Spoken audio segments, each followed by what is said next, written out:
Well, welcome back to Headlines in History with your host, Jon Molik. I know it's been a few weeks since our last episode, which came without warning, I know. But as you may have guessed, a few seen and unforeseen circumstances simply got in the way. I did some traveling for work, more on that later. I spent some much needed time with my family and friends around the holidays.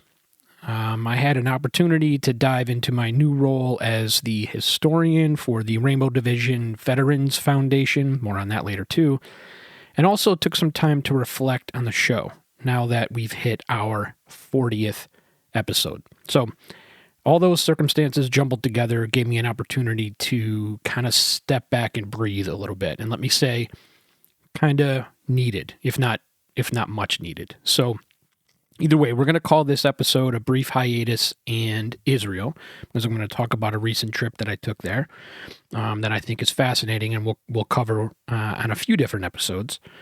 But I also want to talk about the hiatus and what that kind of means for us going forward, since I've taken an opportunity to reflect, if you will. So I think I'd sum it up by saying a few changes are in store, none of which, however, will have any drastic impacts on the show, at least in my view. All right, so first, I think I'm going to be a little less regimented. I started this venture to talk about topics of interest to me, and particularly my fellow soldiers. You know, foreign affairs, military conflict, history, you know the deal since you've been listening.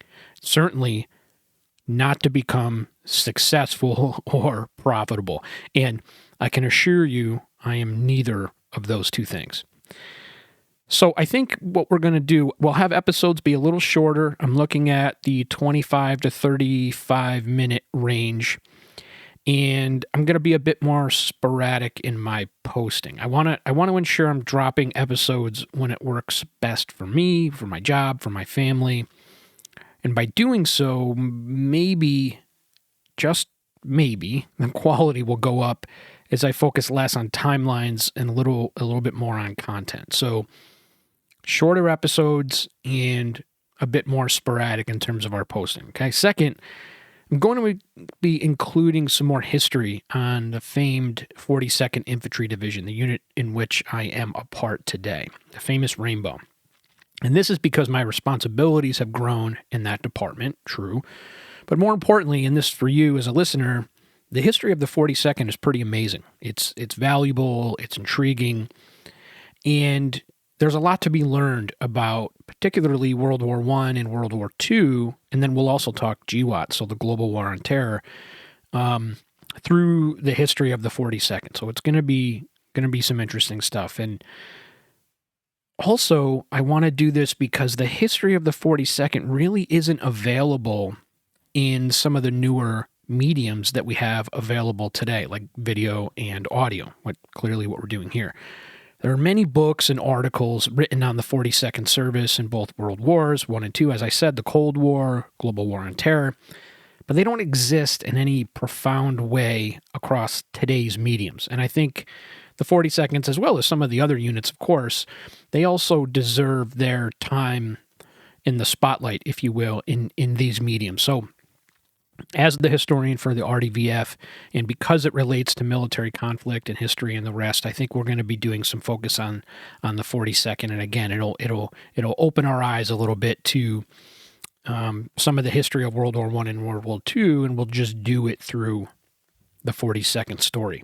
And so here on Headlines in History, we're going to do that. Now, that doesn't mean, however, we're going to be getting away from any of the topics that we typically cover, right? As we look on the foreign affairs landscape over the past few weeks, for example, there's much to talk about. Syria is one. Israel's moves outside of its border, that's a hot topic on social media. Data lines are being cut in the Arctic. We think is Russia/China responsible for those things. Multiple events. The United States just decided to give $2.5 billion in additional aid to Ukraine, potentially to hold them over, if you will, if we could describe it that way, through the next administration here in the United States, where many fear that there's less of an interest in supporting Ukraine. So there's a lot going on, right? And there's always something going on in foreign affairs, and it remains so today. There's a lot going on. So we're going to remain just as focused on those topics as we have been in the past. So for those of you who want to stick around and hear those topics and discussions, don't fret. We're going to keep doing that. What does this mean really all in the end? What I'm saying in summary, I'm saying the show will go on, but we're just going to do it in shorter episodes, potentially less rigidly, and we'll be in terms of scheduling, and we'll be talking more history, particularly as it relates to the 42nd, but again, with a focus on today's foreign affairs and military conflict, okay? That's really about it. Some things are going to remain the same, others won't.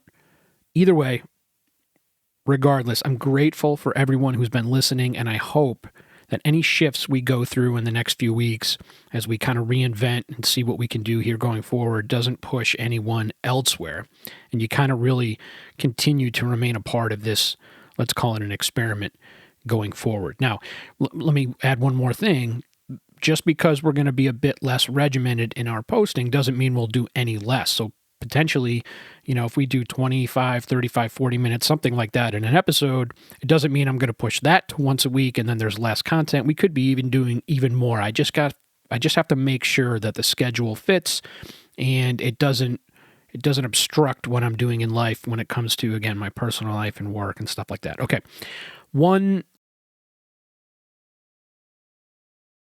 Everyone about the difference between my job and the show, because I really can't say it enough.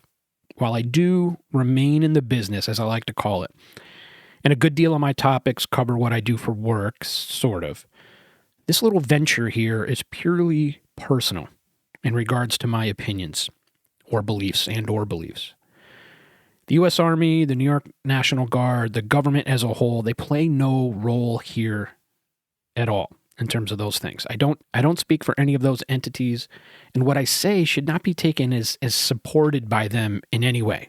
Okay? Can my opinions on the show sometimes mirror those that I hold at work? Potentially.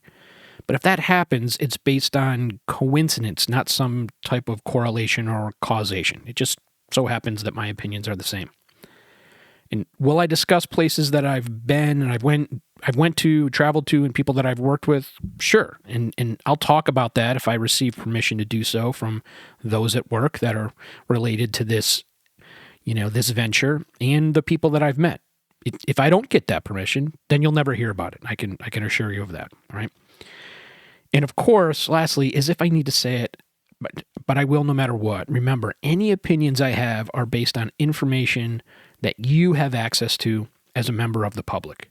You won't ever hear anything from me that is even potentially classified or even confidential. Okay, there's no reason to even repeat that. I'm very careful about what I know as it relates to my work and what I feel comfortable talking about that is related, but certainly not drawn from any sources of information that nobody here has access to. Okay, so no reason to beat a dead horse. We're not going to talk about that anymore. But that's the opening. That's why we took a little bit of a hiatus. That's why we're having the conversation we're having today.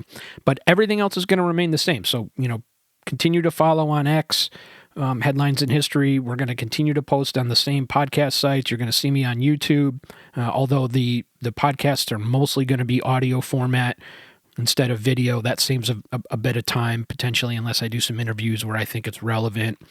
So all of that other stuff is going to remain the same, headlinesinhistory.com. You can go to the website and you can find the podcasts and find the contact information if you wanted to reach out and tell me I'm a knucklehead and I was wrong on something or whatever it is. So all of that stuff's going to remain the same. Okay, so, all right, we got all that out of the way. Let's talk about Israel, all right? As you know, you listen to this podcast because you're interested in foreign affairs, military conflict, history, and the like. And you remember that Israel experienced what it's calling the worst day in its history on October 7th, 2023. Now, let me be clear. I don't want to say the worst day, and I'm not saying the worst day in Jewish history. That's rather obvious, okay? But the worst day in the history of Israel as we know it today. All right, as the nation we know it today. Of course, I'm referring to the nation that was created in 1948 after the Second World War. On that day, October 7th, approximately 5,000 terrorists, and these are the numbers generally accepted globally. And I'm going to call them terrorists, even though they not all were officially members of Hamas. We can get into some of those details later. But anybody who did what they did on October 7th in Israel is a terrorist in my mind. They may be other things, but they're terrorists. Stormed the border in southern Israel that separates it from Gaza, right? It ransacked numerous kibbutzim, the let's call them socialized farming villages that are unique to Israel, and intentionally killed, raped, tortured, and took hostage as many civilian adults and children as they possibly could. Okay. As I humbly heard from numerous Israelis while I was there, the terrorists were successful in doing all of these things. Okay, and let me repeat: killing, torturing, burning, raping, and taking hostage just about 1,400 Israelis in total. So there's not 1,400 hostages. There's a total of 1,400 people that experienced one of those 5 events, okay, and the evil that came out that day. Now, let me caveat here. I'm using these terms because I know them to be true. And I know there is a great deal of conversation online about the proof of these events. And there's rhetoric back and forth as to whether Israel is making Israel proper or is making claims rather that are truthful. But I'm going to use that language because of my experience, and I'm going to tell you that those things are true. And you might not like it. You might not think that it is possible. You might think that it's rhetoric and it's propaganda coming from the Israeli government. You can think whatever you want to think in terms of those opinions, but I'm going to use that language because I'm confident that I know those things are true, as awful as they are. Okay, and we'll talk further as to maybe how I believe some of those things are true as best I can. But for this episode, at least, and for the sake of getting to the point of my trip, let's just accept what I said as true, because it's just going to make this conversation a little bit more successful. Okay, you have to believe those things are true and accepted as true from the everyday Israeli perspective in order to understand why Israel is responding generally the way that they are. It won't make any sense to you. It won't make any sense to anyone if you don't think that's true, because then you may question why certain people are doing certain things and why the general societal mindset right now in Israel is the way that it is if you don't believe those things are true, okay? So, to make the episode work, go with me here. So because that happened, this explosion of evil on October 7th, which is what the Israeli military calls it, the Israeli Defense Forces, they call their Pearl Harbor, not their 9/11, but their Pearl Harbor, invited friends and allies to discuss the before, the during, and the after of that day in Israel. That's why I was there. And this is not any secret of any kind, okay? Web pages were created to invite militaries from all over the world, militaries that are allies, and what was referred to really as a conference. And they were publicized on these websites.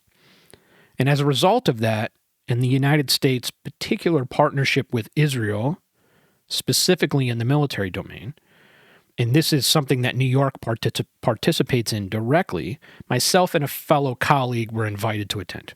Right? And this is how I was able to get over there. Now, excitedly, of course, I accepted the offer from the bosses to cross the pond and participate.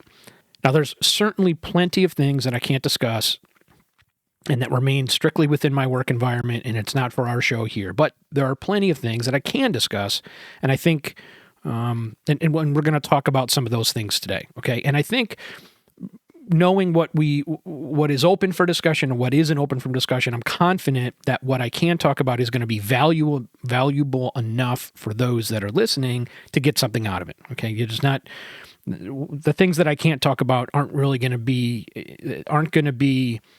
so interesting and so detailed, so relevant that it's going to change your perspective on anything that I'm talking about. Okay, so it's not even don't even worry about it anyways, okay? It's not really the point.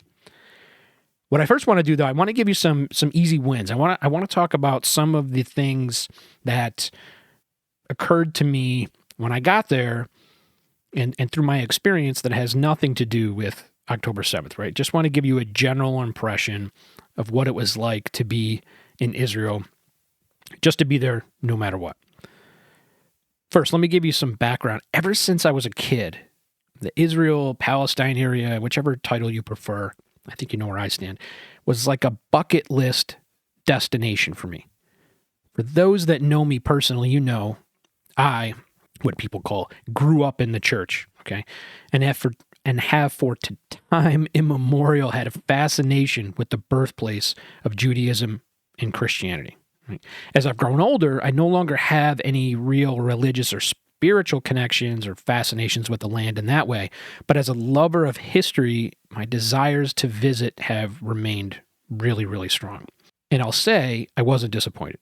Okay, I did spend most of my time in Tel Aviv and a few military locations, but when I was able to spend the day in the old city of Jerusalem, it was everything I thought it would be. From the Roman roads to the bazaars, which other than selling modern goods with modern currency really aren't that different than thousands of years ago, to seeing the Western Wall, to scanning and absorbing the terrain as it was described in the Bible, it was without question a life-changing experience. Now, as an aside, into the sheer terror of my wonderful parents, I came away even less interested spiritually, which I know isn't the point of the podcast here, but nonetheless, I think it's still kind of interesting, at least to me. Shoot me an email if you're more interested on that aspect, but just it didn't do anything to me in that way. Okay, if anything, it made things more secular for me. But anyway, Jerusalem really, really, really was special. Okay, 2, Tel Aviv is a cool city. All right, home right now to about 4.5 million people. There's approximately 10 million in Israel as a whole, to give you some context. And I would say it's as modern of a city as any Western city that you may have experienced, at least in its parts. And so what am I meaning? Well, if you're on the beach, the shore of the Mediterranean, you feel like you could be in New York in summer or in Miami, right? The restaurants were amazing, beautiful hotels, lots of outdoor activity, the general hustle and bustle, all the things you would expect from a modern city. Now, for my Israeli fans who might stumble upon this, I want to make this clear. I know Tel Aviv is a modern city. Okay, heck, it was built specifically to be just that after the nation's founding, even though Tel Aviv, the name goes back to 1910, and there's a connection with Jaffa. There's a whole history there, but it does mean spring mound or old new land. Just understand that after the founding in 48, even though Tel Aviv kind of already existed, it was designed specifically to be modern and to match in any way it could the most modern cities in any of the advanced wealthy countries. Okay, so that was the intent, and they work hard on that. Okay, and I know these things. That's the intent, and that's what you experience while you're there. Now, if I did, to be fair, there are plenty of areas in the city that feel a bit less modern. And if I did plop you in the middle of the night somewhere in Tel Aviv without context, didn't tell you where you were and what you were doing, you might be able to tell you weren't in New York or Miami. Okay, but every city has its ups and downs, and no city is perfect. And all in all, Tel Aviv was a great place. Okay, and it's as modern as you might expect. Okay, let's put it that way. Oh, and one other thing in terms of modernity, the driving really is different. I remember when we first got there, we were warned, my colleague's the one that got the rental car, and we were warned that this wasn't Manhattan. Okay, and that certainly turned out to be the case. We had said, listen, we're from New York. I've driven to Manhattan numerous times. I can drive to the Bronx, whatever. Where else in the world could it be? Where else in the quote unquote modern world, or could it be worse than Manhattan? And it was worse. And what do I mean by that? Like, when you're driving in New York City, for those that have, you'll understand this. For those that don't, you can try and grasp. But even though it's chaotic, there's a sense of normalcy. And what I mean by that is, like, you can begin to expect that when you're driving in certain areas of town, there's certain ways that people drive, and you can expect them to act in certain ways, right? If this person's in this lane, you'll find out that, oh, everybody in this lane typically turns this way, everybody in this lane turns this way. Again, it's crazy, it's busy, but you kind of get a feel for it, and again, there becomes like a repetitive nature to it. That was not the case in Tel Aviv. Every time we left to go drive somewhere else, it was a different experience every time, even though we drove on the same roads every time. People are a little crazy. In our American perspective, they just kind of weave in and out of lanes. Very few turn signals. You don't really know if they're going to weave, if they're not going to weave, how far, how close. It's certainly not chaotic. I don't want to say it's a mess, but it's certainly a bit more free flowing and a bit more sporadic than what you might expect in Manhattan. So when we did get done spending our time there after the week and reflected upon what driving was like, we certainly had to admit, Tel Aviv has its own behavior and atmosphere. That's for sure. But what a great city, and hopefully I have an opportunity to go back again. The third thing that really stood out to me was the food.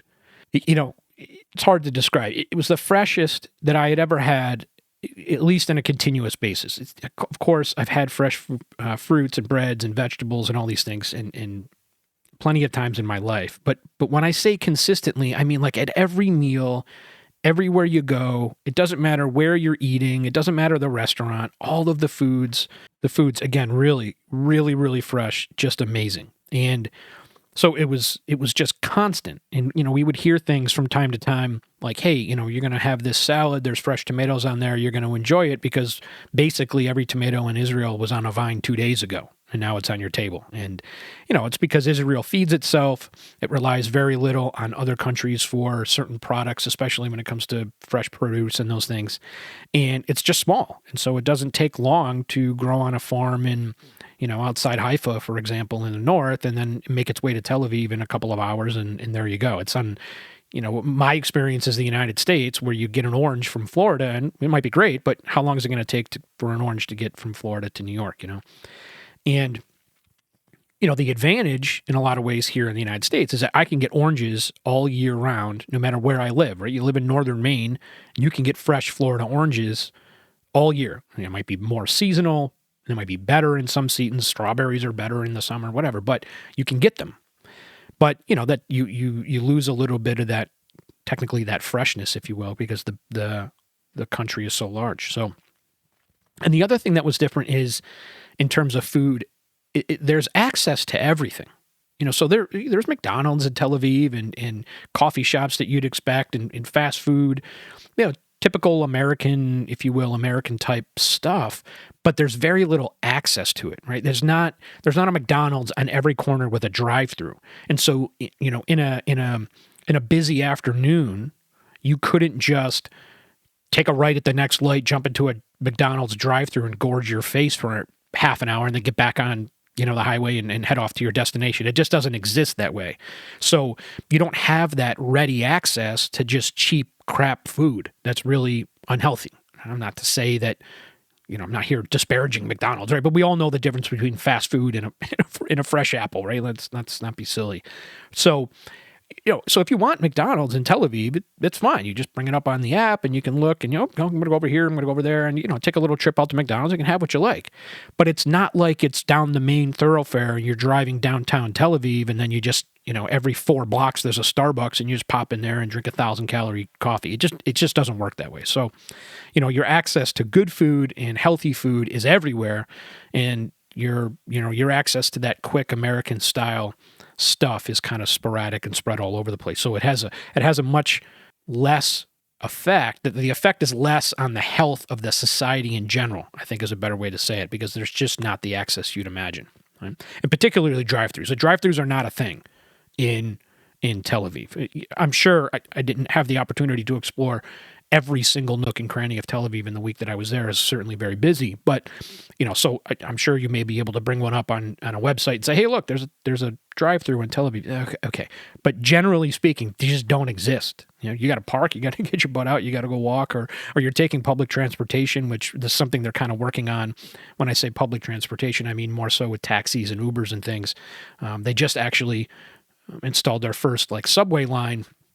Whole nother conversation. But nonetheless, great food all the time. So, okay, just a couple of interesting tidbits that I think just general knowledge for Israel, regardless of October 7th. But here's what we're more interested in. And this is, related to what October 7th was, and what it's done to the country, and what the feeling is really right now. Like I said earlier, the reason for my trip was just that. It was to have a discussion, conference, meetings, call it what you like, with the IDF about Israel before, right before, during, and after October 7th. And what it has done, what that event has done, and the subsequent events have done to Israel as a whole. But the conference particularly was about the military, but we came to know things about what it means for Israel as a whole. And what the first observation that I made that comes to mind is just the feeling I got when I arrived. Quite literally, as soon as I entered the airport. Right after I stepped off the plane, I saw pictures of hostages. They were everywhere. Right? They're little bumper sticker sized ones to posters all over the airport. It's everywhere. And then once you leave the airport, it's everywhere. It's their number one concern, as you might imagine, and you can understand why. It's about the hostages. It was universal, and I noticed that immediately. It was a universal suffering. It was a universal understanding and feeling amongst literally everybody that I had met. There wasn't one person that didn't have that topic on their mind that I spoke to. But now that might seem obvious, but understand that not everyone in Israel feels the same way about Hamas and Gaza and Palestinians in general and Lebanon and Hezbollah. And they don't feel the same way about the politicians that are making the decisions on what to do with those issues. Right now, I'll even say candidly, I spent a few minutes talking to a few different military folks, asking them their personal opinions about what's happening in the country right now politically, and there are not a lot of nice things to say about Prime Minister Netanyahu. Right? It wasn't universal, but it wasn't universally accepted either. Right? Which may be some kind of maybe a notion that you have about how Israel lives and how they operate and how the IDF thinks. Right? That's certainly not true. It's a fact that's something you'll find all too often in the media, and it really kind of, supports that monolith, the idea that Israel's a monolith. Right? When you read this traditional media reporting, you'd think that the entire country is like one robot speaking the same language and has the same brain and the same opinion. And while that's insulting in its own right, it's of course not true. It's not true in the United States. It's not true in any country, and it's certainly not true in Israel. But the fact that Hamas took hostages for military reasons, for PR reasons, for religious reasons, whatever, has unified the country, even though it was pretty divided. And we talked about on the show before how Israel was divided politically, particularly because of Prime Minister Netanyahu's ideas on judicial reform, and he has a very conservative cabinet. It's one of the strategic reasons we believe Hamas took advantage of October 7th and conducted the operation. They took advantage of that, that dissonance within the community. But the hostages reunited, really, quite literally, everybody. Everyone in this respect is of one mind and of one purpose. Get the hostages back. That's it. Now, not everyone agrees with the operations in Gaza or Lebanon, like I said earlier, but everyone wants the hostages at home. That's it. And because of the hostages, in my view, right, just my opinion based on my experience, I'm not saying it's factual, I'm saying it's my opinion and experience. Because of the hostages, the entire country has a post 9/11 feel. The entire country, and they're united quite entirely. Now, would the environment be the same if it were just the attack without the hostages? Potentially, you might get the same type of reaction. But I get the impression that the hostage crisis just places the whole experience on another level. Okay. And as I said, the whole country has a real post 9/11 feel, but it's after a year and a half. And we're almost October 2023. We're coming on January 2025. You're talking about a year and a half.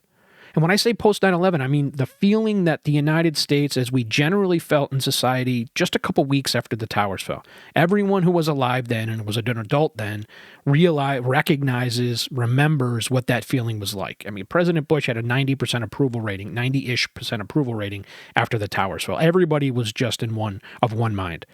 That quickly faded. The United States is very large, 330 million people. When I say quickly, I mean, a few months afterwards. And then a year later, you don't really have that universal one-mind mindset. Not the case in Israel. Yes, much smaller, 10 million people as opposed to 330 million. However, still intriguing, still fascinating to me that the entire country has this post-9/11 mindset.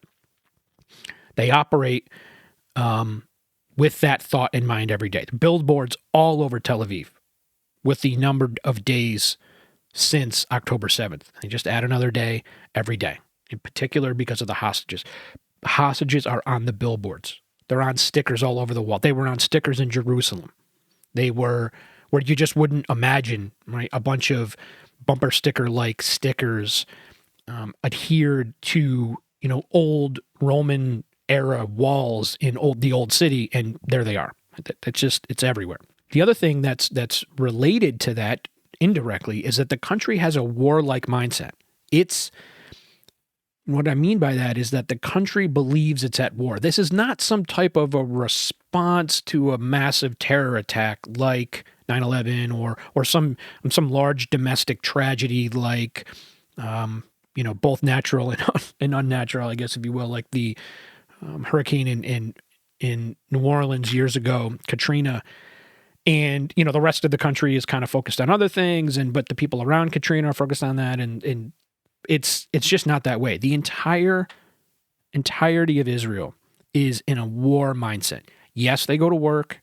Yes, they go to dinner on Friday night. They celebrate Shabbat dinner on Friday night. They go to synagogue for those that are religious. Very, very many people in Israel are not, or Christian, Arab, doesn't matter. But the idea is very, very much like we have read about World War II in the United States, where the war consumed everything, and it consumed so much of society that it determined whether you could buy butter or not, all across the entire country. The same thing in Israel. We're at war. We're at war with Hamas in Gaza. We're at war with Hezbollah in Lebanon.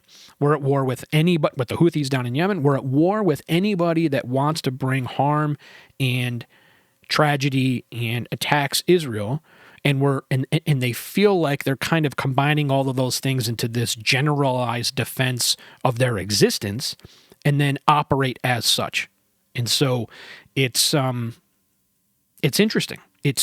I guess it would be what your grandparents experienced, or parents, however old you are, guys, but my grandparents experienced during World War II, when it just consumed everything. The global war on terrorism doesn't consume everything in the United States. It did for a few months after 9/11, then that went away. And then even at the height of the Iraq War and when we had 200,000 soldiers, or whatever the total number was that we eventually had in Iraq at one time, 250, whatever it was, that even then, the whole country didn't have that mindset. Well, Israel does. And it's really interesting. And again, it must be what it was like in World War II. I'm sure Vietnam doesn't even compare. And because of that, you just see behavior that manifests, that you wouldn't expect, that manifests out of that mindset. So my first night there, I was walking to a local shop or something with my colleague, and we were walking downtown, and I saw a young couple walking down the streets of Tel Aviv. They're both in civilian clothes, but she, as I came to learn, was a reservist. She was carrying an M4 rifle Right? For those that don't know, it's like the AR-15 civilian version. It's the rifle you see all over in the United States. The M4 is the military version, and she had it slung on her back in civilian clothes. With she wasn't locked and loaded, but she had a full magazine attached to the rifle itself, and was just ready to protect whoever she needed to protect. I've only been there once. I don't know if they did that 20 years ago, if that was more common, but I saw it all the time when we were in Tel Aviv now. So it gave you a reminder where I may be walking to dinner right now, but guess what? We being Israel, right? They are at quote unquote war, and they're ready to protect themselves. Now, this is not something that would happen in New York. It was a bit shocking when we first saw it. Even though I've been in the military forever and with law enforcement for a long time, it still is a bit weird to be walking into a shop and see somebody. This is a female in her young 20s carrying an M4 with a 30-round mag, ready to do business. But so the environment is combat. And the last thing that I would say as we get ready to close out our first shorter little episode here before we move on is because of the devastation that occurred on October 7th. Right. And this could be regardless of whether you think Hamas was responsible for all of the atrocities that I had mentioned earlier. There's no question that there are hostages, and Hamas did some brutal and awful things. Now, so because of that, Israel as a whole has looked at that event as a turn in the chapter. They've looked at it as an event that has refocused a mindset and has allowed them to say to themselves, whether you like this or not, that they're no longer going to let something like that ever occur again. And so they're going to take advantage of devastating who they see to be their enemies right now, and they're going to do it fully and completely without question. And so that's why you get some of these second level, if you will, secondary events off of October 7th, because they don't view them as separate events. They view them as just another arm of an enemy trying to take advantage of Israel and trying to eradicate them completely, because most of the terrorists, if not all of them, at least on October 7th, that's the mindset they have, that the total, complete, and annihilation of Israel. That's inarguable. I'm not saying Palestinians as a whole. Don't put those words in my mouth. I'm talking about Hamas and the terrorists. And so Israel said, that's it. I mean, we're not going to live through an environment where people are going to come across our border, take old elderly women hostage, and bring them back and shove them into tunnels in Gaza. We're not doing that again. And Hamas is no different than Hezbollah, with all of the rockets that Hezbollah has been fighting at Haifa and the rest of northern Israel. And they're no different than Assad, who allows Iran to shuffle these weapons through Syria into Lebanon so Hezbollah can attack Israel in the north. And they're no different than Iran sending weapons through Syria and other places down to the Houthis down in Yemen. And so they're taking advantage of it, and they're saying, I'm going to reestablish a defensive posture in Israel that doesn't allow for something like October 7th to happen again. And so that mindset is there as it relates to the total war kind of concept, total war from a societal standpoint, and a never again mindset of October 7th, very much like in post 9/11. Right? And never again, we're never going to allow something like that to happen again. Israel's going to do the same thing going forward. Okay, so episode 40, a brief hiatus, Israel. Sorry I took a few minutes in the beginning to do the admin type stuff. I hope that I hope that you are not disillusioned by maybe some of the changes that we're going to have. But listen, we're going to keep going forward. We're going to be doing, again, some shorter episodes, a little bit more sporadic in terms of its publication. Going to do more audio than we are video. Okay, but the rest of it's going to stay the same. We're doing foreign affairs. We're doing military conflict. You could still reach out on the website, headlinesandhistory.com. You can email me. We could talk about topics that you want me to respond to, maybe topics you want to cover. We're going to do something about Syria, more specifically in the coming episodes, whenever they come out. I did tell you before we took our little break that I had some interviews coming up. Those have been postponed, let's say. I postponed them myself. Unfortunately, just as we're kind of reshaping what we're doing here. That's not to say we're not going to do them in the future. I certainly have plans to do further interviews with some of my favorite lieutenant colonels in the New York National Guard. But again, we're just kind of refocusing, rebalancing, and we're moving forward from there. So thanks for joining me today, coming back after our little bit of a break here on episode 40, and look forward in the next week, 2 weeks, whatever, for our next half an hour-ish episode. And thanks for spending some time with me here, Jon Molik, on Headlines in History.